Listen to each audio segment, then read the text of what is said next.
તો હાલો ફ્રેન્ડ્સ, કેમ છો? બધા મજામાં હશો? સારું, તો આજે આપણે બનાવવાના છીએ એક એવો મસાલો કે જે શાકમાં નાખો કે કોઈ પણ ફૂડ વસ્તુ બનાવી હોય કે દાબેલી બનાવી હોય, કોઈ વડાપાવ બનાવ્યા હોય, કોઈ પણ વસ્તુ બનાવી હોય તેમાં આ મસાલો નાખો એટલે સ્વાદ એકદમ સરસ ટેસ્ટી અને સરસ આવે છે. અને પાઉંભાજીમાં તો આ મસાલો એટલો સરસ લાગે છે કે એકવાર બનાવશો ને આ મસાલો નાખીને તો વારંવાર બનાવશો. અને વળી આ મસાલો ઘરે બનાવવા પણ સાવ સહેલો છે, તો બનાવવાનું શરૂ કરીએ. અને આ અમારી રેસીપી જો તમને ગમે તો અમારી ચેનલને લાઇક, શેર અને સબસ્ક્રાઈબ જરૂરથી કરજો. બનાવવાનું શરૂ કરીએ.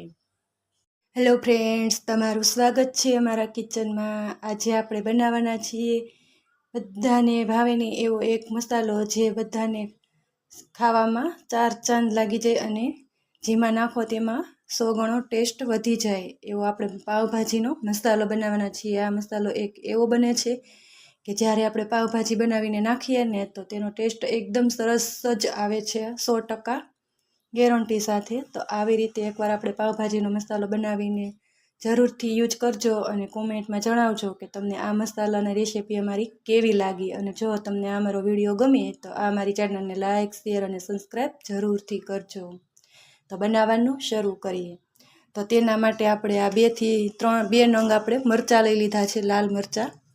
2 ઇંચ જેટલો આપણે તજનો ટુકડો લઈ લીધો છે.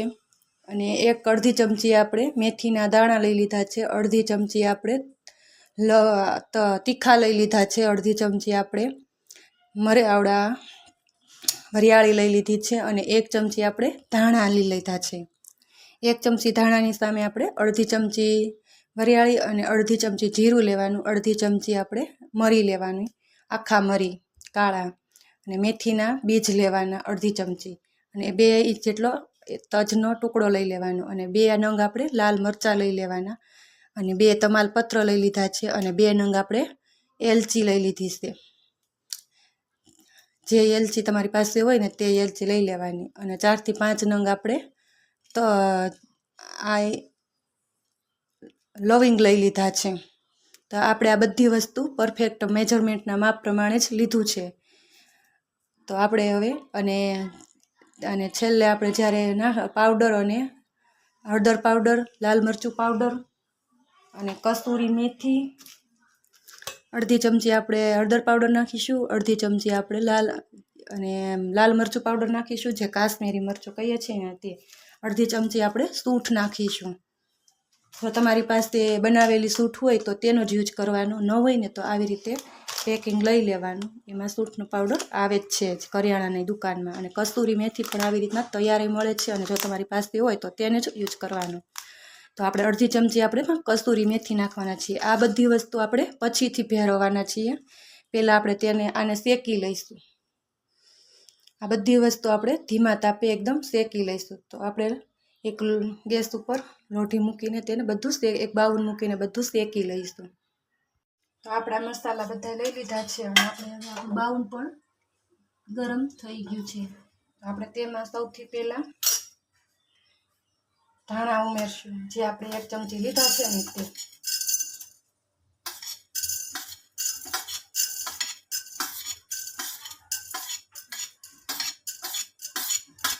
પછી તેમાં આપણે આ લવિંગ ઉમેરી દઈશું, જે આપણે 4-5 લવિંગ લીધા છે તે. પછી આપણે જે આ એલચી લીધી છે 2 જેટલી, તેના દાણા કાઢીને લઈ લેવાના. પછી આપણે આ 2 તમાલપત્ર નાખી દઈશું. પછી આપણે આ 2 સૂકા મરચાં નાખી દઈશું.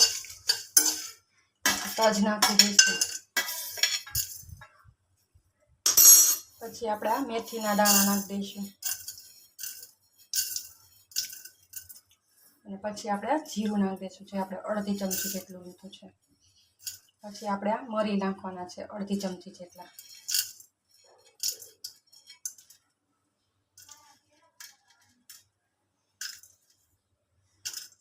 અને પછી આપણે આ જે 1 ચમચી વરિયાળી લીધી છે આ બધું મિક્સ કરી દેવાનું છે.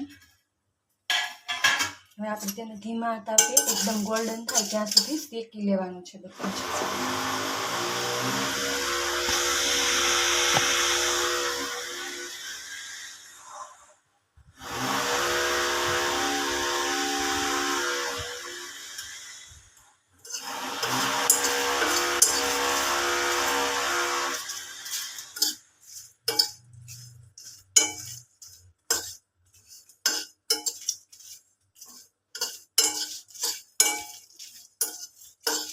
છે આ સુગંધ પણ આવવા માંડે છે. તો પણ આપણે થોડું ગોલ્ડન થશે ત્યાં સુધી શેકી લઈશું. અને આ મસાલો એટલો ટેસ્ટી બને છે કે પાઉંભાજીમાં તો એનો ટેસ્ટ એકદમ સરસ આવે જ છે ઓરિજિનલ રીતે, પણ બીજા પણ શાકભાજીમાં ઉમેરીએ ને બીજા પણ શાક બનાવ્યા હોય ત્યારે તેમાં ઉમેરીએ ને તો પણ શાક પણ બહુ સરસ રીતે બને છે. આ વિડીયો અંત સુધી એકવાર જરૂરથી જોજો અને જરૂરથી એકવાર આ મસાલો બનાવજો અને પછી કોમેન્ટમાં બતાવજો કે તમને આ મસાલો કેવો લાગ્યો. અને બનાવવા પણ સાવ સહેલો છે.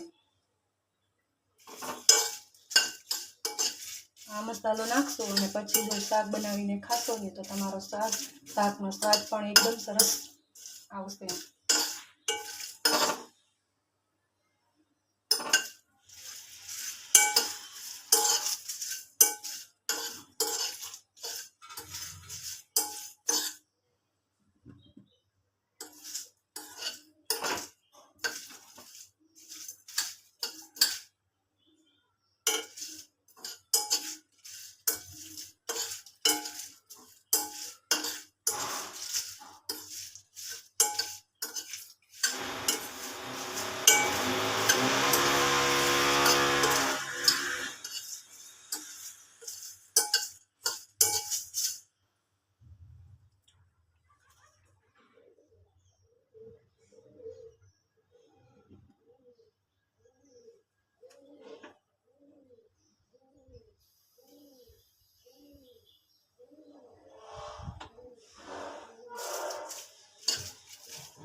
આને શેકાતા આપણે 5 થી 10 મિનિટ લાગે છે.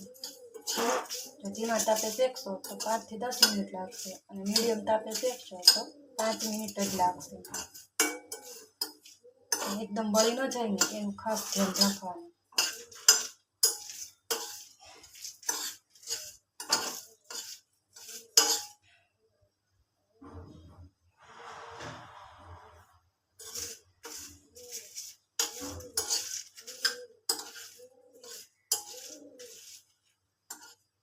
આ વિડીયો અંત સુધી જરૂરથી જોજો તો તમારે પણ આવડો આ પાઉંભાજી મસાલો તમારો પણ એકદમ સરસ અને સારો જ બનશે. તમને પણ આવી રીતે સરસ પાઉંભાજીનો મસાલો બનાવતા ઘરે જ આવડી જશે. દુકાન કરતાં આ મસાલો એકદમ સરસ રીતે અને ટેસ્ટી બને છે. અને આને આપણે એક કંડેના ડબ્બામાં ભરીને રાખીએ ને ફ્રીજમાં કે બહાર તો પણ આને 6 મહિના સુધી કંઈ જ નથી ખાતું. હવે આપણે બધું જ એકદમ ગરમ થઈ ગયું છે, લાલ ગોલ્ડન થઈ ગયું છે, ગોલ્ડન બ્રાઉન. તો હવે આપણે ગેસની ફ્લેમ બંધ કરી દઈશું અને થોડીક વાર માટે તેને ઠરવા દઈશું.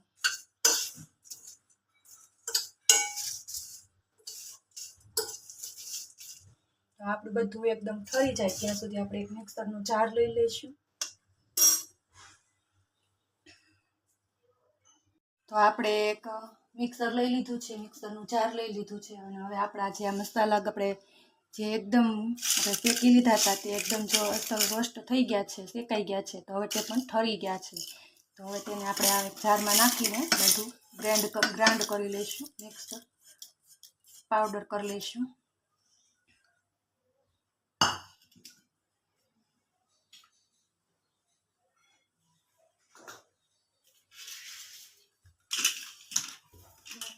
મિક્સરનું ઢાંકણ આપણે બંધ કરી દઈશું અને ચાલુ બંધ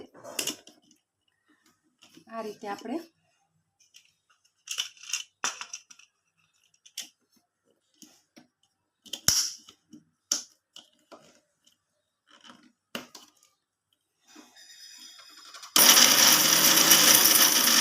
આવી રીતે આપણે ચાલુ બધાનો બધા મસાલાનો પાવડર કરી લેવાનો.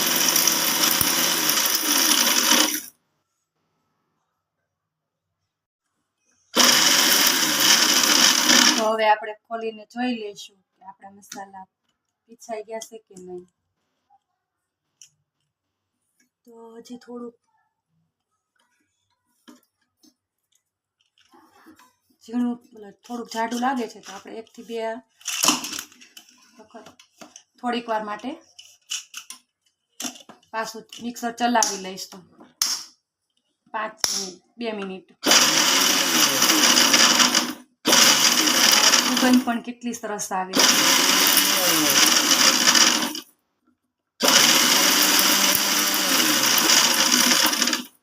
તો જો હવે આપણા મસાલા એકદમ પીસાઈ ગયા છે. ખોલીને જોઈ લઈશું.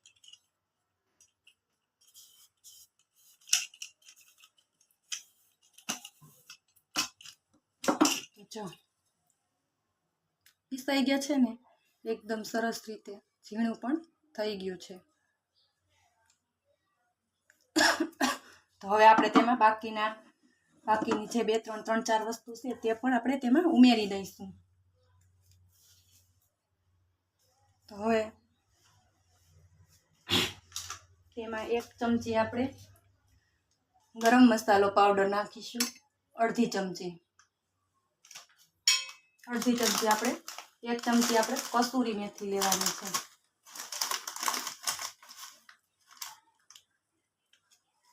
તો આ રીતે આપણે 1 ચમચી કસૂરી મેથી નાખી દઈશું. પછી 1 ચમચી આપણે હળદર પાવડર નાખવાનો છે. અડધી ટીસ્પૂન જેટલો, 1 ચમચી નહીં. હળદર પાવડર નાખીશું. 1 ચમચી આપણે લાલ મરચું પાવડર નાખીશું. જે આપણે કાશ્મીરી મરચું આવે છે ને તે.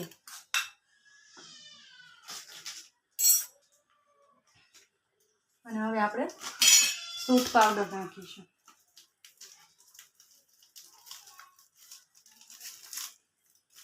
એ પણ આપણે અડધી ચમચી જેટલો જ નાખવાનો છે.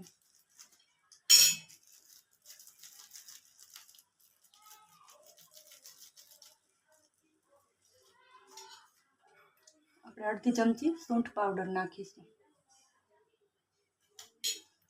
હવે બધું જ આપણે એકદમ મિક્સ કરી લઈશું.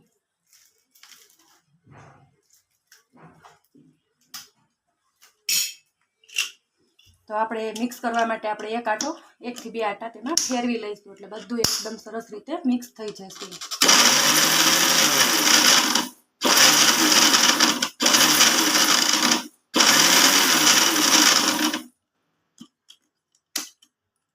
ઢાંકણ ખોલી લઈશું. જોઈ લઈશું.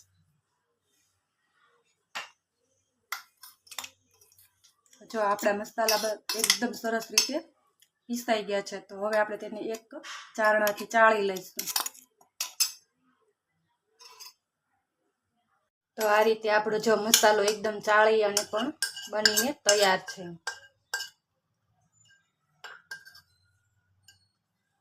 તો છે ને જો ઘરે આ મસાલો બનાવો સાવ સહેલો. તો આવી રીતે તમે પણ એકવાર ઘરે મસાલો બનાવજો અને તમારો મસાલો કેવો બન્યો છે ને એ કોમેન્ટમાં જરૂરથી બતાવજો. અને આ મસાલો તમે જે શાકમાં કે પાઉંભાજી બનાવી હોય કે દાબેલી બનાવી કે કાંઈ પણ બનાવ્યું હોય તેમાં નાખશો ને તે વસ્તુનો ટેસ્ટ 100 ગણો વધી જશે અને એકદમ સરસ ટેસ્ટી બનશે. તો આવી રીતે એકવાર જરૂરથી બનાવજો પાઉંભાજી મસાલો અને પાઉંભાજી બનાવીને એકવાર જરૂરથી ટેસ્ટ કરજો અને પછી કોમેન્ટમાં બતાવજો કે તમને આ પાઉંભાજી મસાલો કેવો લાગ્યો. બધા જ શાકમાં નાખી શકાય છે અને આપણે કાચની એક ડબ્બીમાં ભરીને 5 થી 6 મહિના સુધી સ્ટોર પણ કરી શકાય છે. તો સારું, આવજો. જય શ્રી કૃષ્ણ બધાને.